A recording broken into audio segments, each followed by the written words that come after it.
Selamat datang saudara-saudari. Kita belajar mengenai ketaatan kepada ayat Tuhan. Ya, nombor satu yang kita belajar adalah ketaatan. Okey. Iman bertumbuh dengan ketaatan kepada Tuhan. Yang kedua, kita mahu belajar mengenai bermula di mana kamu berada. Ya. Kamu sebagai pengikut Yesus Kristus, ya, ada kepercayaan, ada iman, tetapi kita juga mesti ada pengalaman, juga ada pengetahuan. Kerana bila kita membuat deliverance, iaitu menghalau hantu atau syaitan atau kesakitan, kita tidak boleh menghalau sekelompok syaitan. Bila kita satu syaitan pun belum halau dalam hidup kita sebagai pengikut Yesus, itulah kita tahu, kita mesti bertumbuh dalam iman. Dalam tahapnya, ada tahap satu, dan iman ini akan menjadi besar. Macam kalau kamu tanam pokok itu kecil, dan lama-kelamaan pokok itu menjadi besar. So kita ingat kembali, bila kita percaya kepada penyelamatan Yesus Kristus, kita apa pun macam tidak tahu.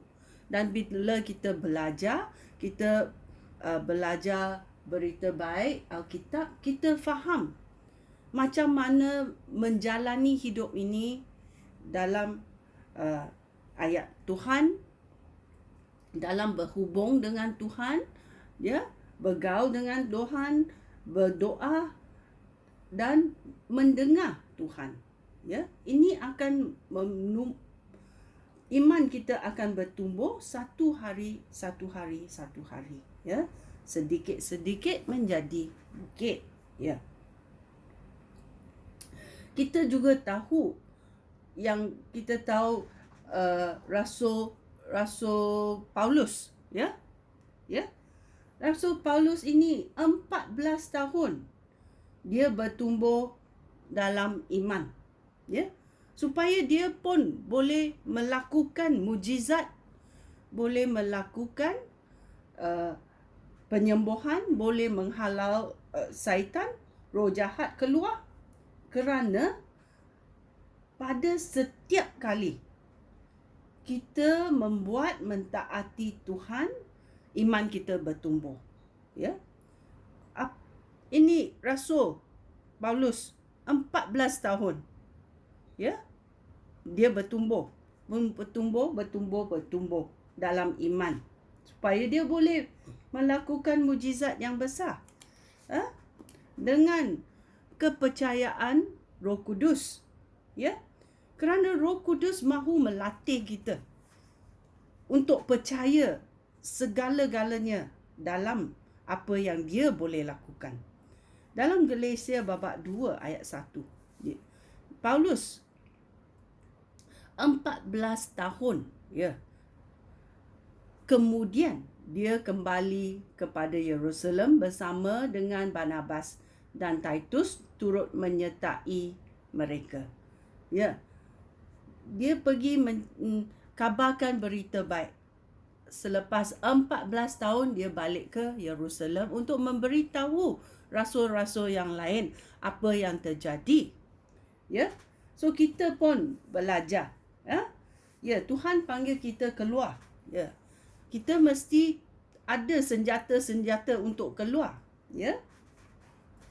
Supaya iman kita boleh bertumbuh dan kepercayaan kita kepada apa Tuhan boleh buat akan bertumbuh. Dalam pelajaran ini, itu Ralph Mahoney berkata, bila dia baru-baru dalam ministry, dalam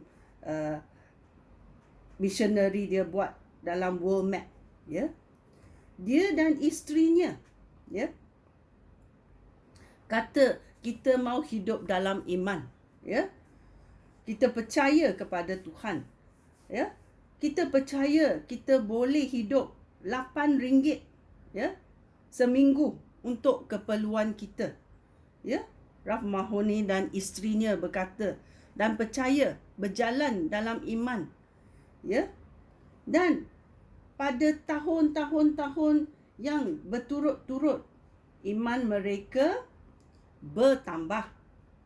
Sampai sekarang dia berkata beribu-ribu duit masuk dalam world map ini, dalam worldwide ministry mereka, ya. Kerana mereka mula di mana mereka berada. Dulu mereka ada RM8 saja. Sekarang mereka ada beribu-ribu ringgit untuk menyebarkan ayat Tuhan, ya, bukan taruh dalam poket mereka, ya, untuk menyebarkan ayat Tuhan. Dan di samping itu iman bertumbuh, kepercayaan kepada Tuhan bertumbuh, ya. So kita juga mau bertumbuh macam itu, belajar taati Tuhan dan percaya kepada Tuhan, dan kita masuk dalam tahap yang lain. Itulah hidup kita. Percaya Tuhan boleh lakukannya, ya, dan iman kita akan bertumbuh. So bermulalah di mana kita berada, ya. Walaupun sekarang kita ingat kita tidak ada banyak, tetapi Tuhan akan berkati kita, ya. Kita percaya, iman kita bertumbuh. Percayalah kepada Tuhan Allah kita. Sekian, terima kasih. Shalom.